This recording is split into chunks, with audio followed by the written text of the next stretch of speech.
Hi mga Connie, for today's vlog nga guys, tuturuan ko naman kayo palitan yung isang product ng isa pang product. So kunwari guys, meron ka ng product na gustong palitan or gusto mong palitan yung background, is ganito lang yung gagawin mo guys. So ang gagawin lang natin is dalawang picture lang kailangan natin, yung product mo at yung gusto mong background na ipalit sa kanya. So madali lang to, libre lang to guys, at pupunta lang tayo kay Google Gemini kasi yun yung gagamitin natin. At ito yung ginagamit ng mga nag-affiliate guys kung gusto mo malitan yung background ng product mo. So kapag nandito ka na kay Google, i-search mo lang si Google Gemini at iyan yung gagamitin natin. Tapos kailangan meron ka nang naka-ready na prompt. So pwede mo ilagay dyan guys is change this background to this, or change the sleeper to this, change the outfit to this. So yung ganyan yung words na gagamitin natin. So ayan, gayahin nyo na lang yung ilalagay ko kasi for today ang gagawin natin is papalitan natin yung isang product ng isa pang product na hindi mababago yung background. So yan yung ibig kong sabihin. Ito yung ginagawa ng mga nag-affiliate dito kay TikTok para mapalitan or ma-change yung background. Kasi kapag pare-parehas yung background mo at pare-parehas din yung product mo, is baka magkaroon ka ng penalty kay TikTok. So, hanap ka na lang, kailangan meron ka nang nakareading 2 picture na gagamitin natin. So, dahil wala akong makita, so ito na lang yung gagamitin ko, yung mga nakaready ko na dito, na nagawa ko na rin naman ito. For example lang naman ito guys. So, sobrang dali lang nito guys ha.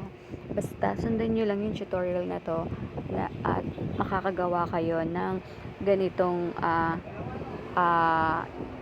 prompt at ganitong mga product na gagawin natin sa TikTok. So ayan, kunyari ito yung aking, for example, yung tsinelas na nasa una, ang kukunin natin dyan is yung background. So, yung tsinelas na nasa pangalawa, yun yung ilalagay natin dun sa una.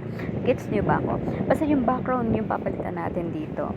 So, i-change lang natin yung sleeper to this. So, kailangan yung second picture nyo lagi, yun yung ipapalit nyo sa unang picture. So, hintayin lang natin mag-generate yan guys. At pwede nyo na yan makita. At yan naman yung pag na-generate na yung picture at napalitan na yung picture, pwede mo na rin gawing video. Yung katulad ng una kong naituro sa inyo. So, ayan, kung nanood kayo ng tutorial ko, meron na rin naman akong upload yan. Pero ito guys, sa mga nagtatanong na kung paano palitan yung background, is ganito yung ginagawa ko lang. So, ito yung kadalasan ginagawa ng mga nag-affiliate kahit wala silang product, kahit maganda yung background nila, is dahil pinapalitan lang naman nila yung background. So, ito na yung sample, o diba? Yung tsinelas ang nasa pangalawa is nalagay ko na sa una. So, ganyan yung gagawin nyo. At yan, is pwede nyo na rin gawin video yan. So, gagawin natin video yan next time sa aking tutorial. So, o diba? At ida-download na natin yan at masasave na yan sa gallery nyo. Yan na yung gagamitin nating tools para makagawa na tayo ng video. O diba, simpleng-simple lang at libre lang to guys, walang bayad to.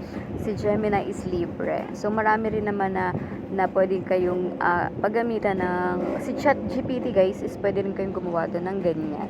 So kung ano pa hinihintay nyo guys, itry nyo na to. Super aliw talaga to kapag natutunan nyo. Yun lang guys, thank you for watching.